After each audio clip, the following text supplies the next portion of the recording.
Welcome to another podcast of Field Talk against urban issues. And now, your host, U.S. Army Ranger, published author and university professor, Dr. Aaron Bryant. I remember when I came back from active duty, and one of the surprising things that I look at now, looking back, was how fast I wanted to be in a relationship.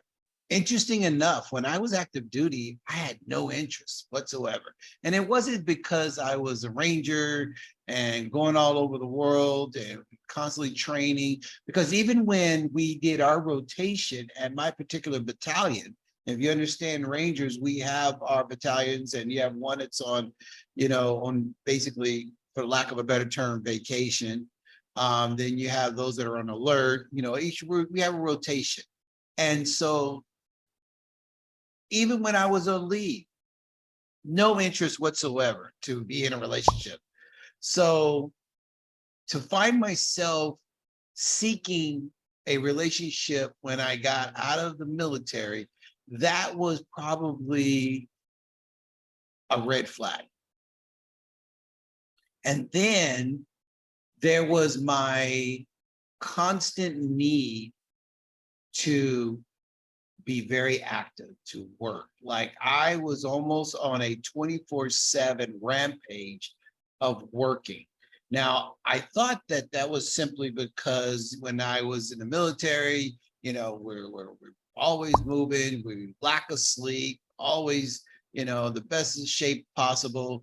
And the whole point was to be able to do your job with minimum sleep, minimum food. So thought this was just sort of a after effect. But looking back, the reality is that I was different. My interactions with people were different, very short, very angry. It was a consideration to me to even want to talk to somebody. I remember a specific moment when somebody cut me off and almost hit my car. And it wasn't so much that the person almost hit my car, because they didn't hit it. And those things happen. But I went after the person. Now, that is not something that you would typically do. You just be like, wow, thank you. We didn't have an accident. You let it go. But the fact that I chased down the person, went after them in my car, like literally doing like something out of a movie, that was not a normal situation. So things like that were red flags that should have gave me some type of pause to recognize that something is not right. These are just things that at the time I didn't recognize.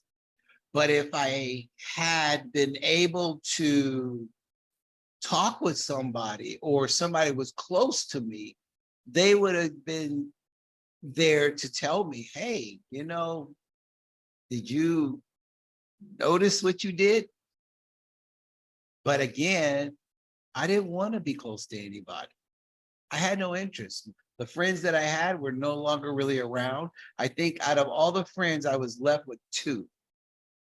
My two good friends that were still around and still good friends to me today were the only two that were willing to accept my changes. And those were real friends. And those would be lifelong friends.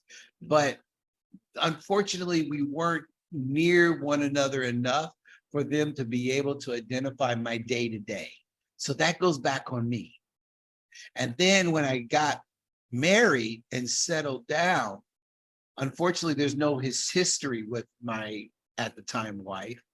So she can't really tell me that I've changed. She was adopted into a situation that gave her the appearance of who I am. Now, of course, I would do my best to have my best face forward, but elements would come through. Hence the divorce that would come in the future. Thank you for listening to Field Talk. Please visit us on your favorite podcast channels or YouTube for past and upcoming shows with experts and guest speakers.